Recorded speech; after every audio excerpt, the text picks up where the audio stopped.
कुछ दिनों पहले ही बांग्लादेश के प्रधानमंत्री तारिक रहमान चीन होकर आए और वहां पर कुछ उन्होंने ऐसे समझौते और ऐसे एमओयू साइन किए हैं जो कि यहां पर सीधे तौर पर भारत की सुरक्षा पर खतरा बन रहा है। और हमारे साथ में पूरे रॉ एजेंट लकी बेस यहां पर है और उन्होंने ट्वीट के माध्यम से इस पूरे गेम को डिकोड किया और बताया कि इस चीनी चक्रव्यूह में कौन कौन लोग हैं, कैसे भारत को घेरने की एक साजिश चल रही है। सर, सवाल मेरा यही है आपकी ट्वीट से जो आपने किया है कि ये चीन एक चक्रव्यूह बना रहा है। सर, कैसा चक्रव्यूह है ये? सर, सबसे पहले तो क्या है कि दुनिया को दिखाई दे रहा है कि इस टाइम बांग्लादेश के जो प्राइम मिनिस्टर है उन्होंने चाइना का विजिट किया, तारिक रहमान ने। लेकिन एक्चुअली क्या है कि ऐसा नहीं है कि उन्होंने एकदम से चाइना का विजिट किया। अगर आप पीछे के सिनेरियो को देखें, अगर मैं देखूं 7 जनवरी 2026 को, मैं इसी साल की बात बता रहा हूं, पाकिस्तान के एयर फोर्स के चीफ, आपको पता है, उन्होंने बांग्लादेश ढाका का विजिट किया। लेकिन ये विजिट क्यों किया, ये एक सोचने वाली बात है। अगर मैं 2025 की बात करूं, ISI के चीफ आसिम मलिक ने पाकिस्तान का विजिट किया। आपको पता है कि चाइना ने बांग्लादेश के साथ $2.2 बिलियन का एक डील करी है J-20 या अपने एयरफोर्स लड़ाकू विमान को लेकर। Yes sir.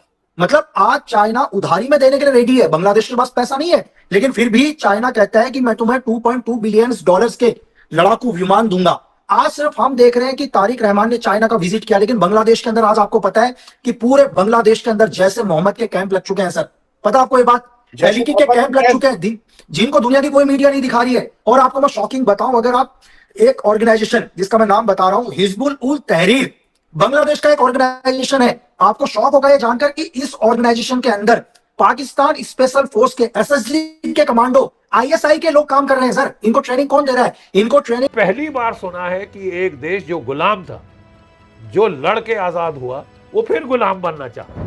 और अब जो सरकार आई है वो हम समझते हैं, जानते हैं, वो क्या कहते हैं, खालिदा जिया का बेटा है। And I think the BSF should get tough.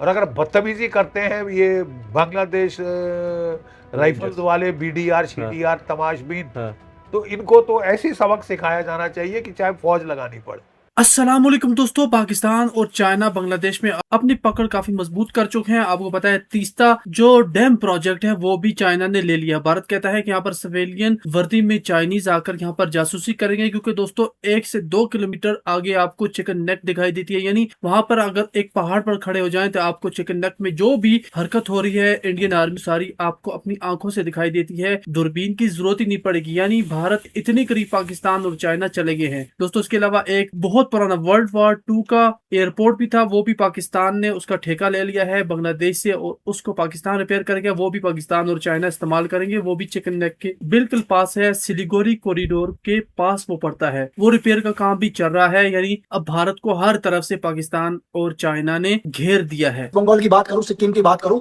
वहां से महज 300 किलोमीटर की दूरी पर एक पोर्ट बन रहा है। ये दिखने के लिए नहीं पोर्ट बन रहा है कि बांग्लादेश का व्यापार होगा, लेकिन असल में क्या है, असल में चाइना की आर्मी, चाइना की नेवी यहां पर अपना एक बहुत बड़ा डिफेंस बनाने वाली है। आप सोच रहे हैं कि हिंदुस्तान की सीमा से मात्र 300 किलोमीटर की दूरी पर सर, तो हिंदुस्तान के लिए कितना बड़ा खतरा है सर ये? क्या ये बात अमेरिका को नहीं पता? ये सब बात अमेरिका को पता है सर। अब अमेरिका क्या कर रहा है, डायरेक्ट क्या खुद सामने नहीं आ रहा, उसको पहले ही पता है कि हिंदुस्तान और चाइना के बीच में मतभेद चल रहे हैं। उन्होंने क्या किया, प्रॉक्सी के तौर पर बांग्लादेश को यूज किया और बांग्लादेश के तारिक रहमान को बोला कि तुम जाओ और चाइना के साथ डील करो, ताकि अमेरिका दुनिया की नजर में यह दिखाने की कोशिश कर रहा है कि मैं तो बहुत अच्छा हूं, मैं इन्वॉल्व नहीं हूं। लेकिन इन्वॉल्व कौन हो रहा है? चाइना इन्वॉल्व हो रहा है। तो अगर आप इसको एक इंटरनेशनल लेवल पर, पॉलिटिक्स पर देखो, तो कहीं ना कहीं इस पूरे गेम के पीछे भी आपको CIA नजर आएगा, पूरा नाटो नजर आएगा सर। साजिश हो रही है जी भारतीयों के खिलाफ। कौन कर रहा है? अमेरिका कर रहा है, CIA कर रहा है, NATO कर रहा है, यानी पूरा यूरोप के जो ममालिक हैं वो कर रहे हैं भारतीयों के खिलाफ साजिश। बड़ी सोने की चिड़िया है ना। दूसरी तरफ पाकिस्तान कर रहा है, चाइना कर रहा है, बांग्लादेश कर रहा है, दुनिया का हर मुल्क साजिश सिर्फ एक मुल्क भारत के खिलाफ कर रहा है, क्योंकि पोड़ा कुछ है जी भारत के पास। भूखे नंगे हैं सारे, खाने को है कुछ नहीं। 80 करोड़ लोग जो हैं वो सरकार के राशन पर पलते हैं और ये सारे मुल्क मिलकर इनके खिलाफ साजिशें कर रहे हैं।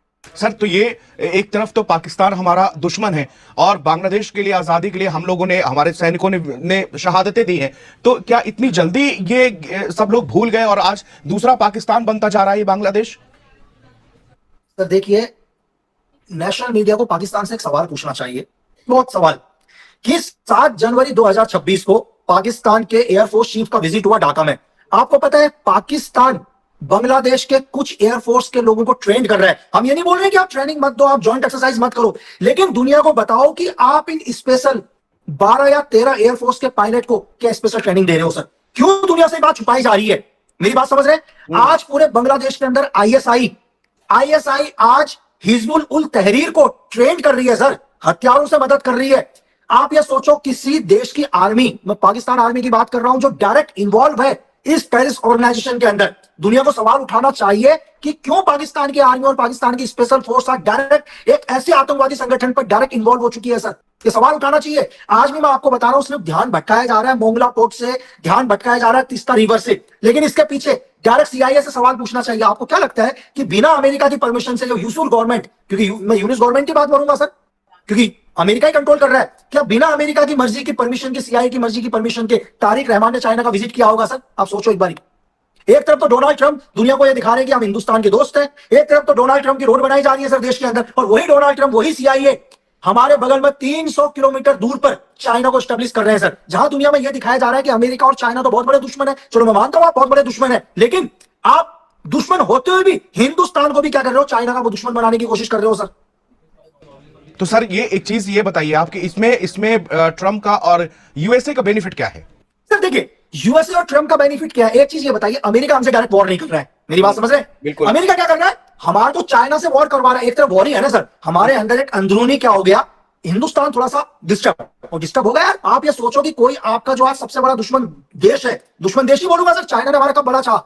आप एक चीज देखिए ना कि आपका दुश्मन जिस तरह से यूक्रेन के साथ हुआ, अगर रशिया के अंदर, यूक्रेन में आज जो रशिया का युद्ध चल रहा है वो क्यों चल रहा है? रशिया ने एक ही चीज बोला यार कि आप यूक्रेन में नाटो को नहीं ला सकते हो। मेरी बात समझ रहे हो? सेम बांग्लादेश के अंदर भी तो यही हो रहा है सर। आप जिस बांग्लादेश में मोगला पोर्ट की बात कर रहे हैं, उस पोर्ट पर क्या आएगा? उस पोर्ट पर पूरा का पूरा चाइना का डिफेंस बैठेगा, चाइना की नेवी बैठेगी, उनकी मिसाइल्स लगेंगी। तो आप समझो हमारे दहलीज पर आज चाइना आगे हमको मिसाइल दिखाएगा सर। आप ये सोचिए। तो सर इससे ये क्या स्टेप, अब डिप्लोमेटिक जो बातचीत हो रही है बैक चैनल से हो रही होगी, इसमें कूटनीति सब चल रही होगी, इसको कुछ ना कुछ, क्योंकि डिप्लोमेट्स लगे होंगे सर, इसका सॉल्यूशन क्या दिख रहा है? सर क्या कैसे इसका सॉल्यूशन है, अगर हम लोग फेंसिंग लगा रहे हैं बांग्लादेश के अंदर, आज यूएन में बात उठ जा रही है सर कि हिंदुस्तान अपने ही देश के अंदर फेंसिंग लगा रहा है, मतलब आप हमें अपने ही देश के अंदर फेंसिंग लगाने से रोक रहे हो और आप हमारे पड़ोसी देश के अंदर एक पूरा का पूरा डिफेंस तैयार कर रहे हो सर। तो क्या इसको यूएन नजर नहीं आ रहा? यूएन को यह चीज, क्या चीज नाटो को नहीं दिख रहा है सर? डिस्टर्बेंस एशिया के अंदर क्रिएट होना शुरू हो गया है सर। एशिया के अंदर आप एक माहौल देख सकते हैं, इसको बनाया जा रहा है सर। मतलब दुनिया की किसी न्यूज के अंदर नहीं है कि बांग्लादेश के अंदर जगह जगह के अंदर टेरर कैंप बन रहे हैं। कहां पर न्यूज है? जरा मुझे दिखा दो। क्या ये नहीं है दुनिया के पास? नहीं। क्यों सर? जिस भूखे जबकि विदेशी मीडिया है बांग्लादेश में, है ना सर, उस विदेशी मीडिया से ये और ये 2 टके का इंसान है, ये नीच इंसान, ये जाके बलबूते इसने एनसीपी पार्टी वाले ये सब बॉर्डर बेल्ट में जीते, सब हरामजादगी बॉर्डर पे हो रही है। तो इस बॉर्डर को पे नियंत्रण करना is over due and I think the BSF should get tough. और अगर बदतमीजी करते हैं ये बांग्लादेश राइफल्स वाले, बीडीआर शीडीआर तमाशबीन, तो इनको तो ऐसी सबक सिखाया जाना चाहिए कि चाहे फौज लगानी पड़े। अगर बाज ना आए, ठीक से बिहेव किया, बहुत अच्छा। नहीं, वो तो मना कर रहे हैं ना कि ये हमारे देश के है ही नहीं, तो कैसे फिर उन घुसपैठियों को आप they will be pushed back, America is pushing back, take a leave. यहाँ डोनाल्ड ट्रंप से सीख लो। यहाँ डोनाल्ड ट्रंप से एक चीज सीखने की है, डंकी रूट के ऊपर कैसे चौकी उसने, डंकी डुंकी रूट उसने सारे बंद करके उठा के पटके हैं बाहर, और वो भी हथकड़ी लगा के। अच्छा, वो पाँव में भी हथकड़ी लगवाती। हाँ हाँ, तो वह हमको भी वही करना चाहिए। तो बॉर्डर से आपको लग रहा है कि बांग्लादेश के जितने भी हैं, इसके लिए देखिए, आपके बॉर्डर का नियंत्रण बहुत पोरस बॉर्डर हो रहा है, और उसका एक और वजह भी है, जब तक वहां पे शेख हसीना वाजिद थी, तो हम कोई वो बहुत देश हित हमारा ख्याल रख लें, तो हम भी उनको बिल्कुल किसी तरह से परेशान नहीं करना चाहते थे। तो बहुत सहा।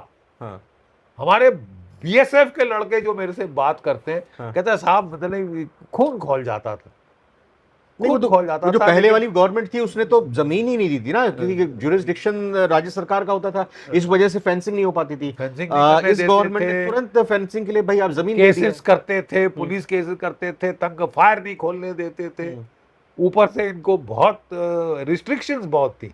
और फौज वाले बेचारे, रिस्ट्रिक्शन अगर आप एक फौज पे करें तो वो डिमोरलाइज लड़के हो जाते हैं। कभी हाथ पैर नहीं बांधने चाहिए। अगर हाथ पैर बांधने हैं तो आओ, उससे अच्छा फौज हटा लो, लेकिन हाथ पैर बांध के डमी जैसे फौज मत रखो कि वो उनसे पिटे, स्मगलरों से मार खाएं। स्मगलर वो बड़े बड़े चाकू, वो मैशेट होती है ना, वो लेके आते थे और इनको फायर करने का आदेश नहीं था, तो क्या करेंगे, मैशेट से धक्का मुक्की से लड़ेंगे? क्या मतलब तमाशा बन गया था। तो उस बॉर्डर पे तो बहुत कंट्रोल की जरूरत है और वो किया जा रहा है। अब वो चाबी जो बहुत पहले चढ़ जानी चाहिए थी वो लग रही है।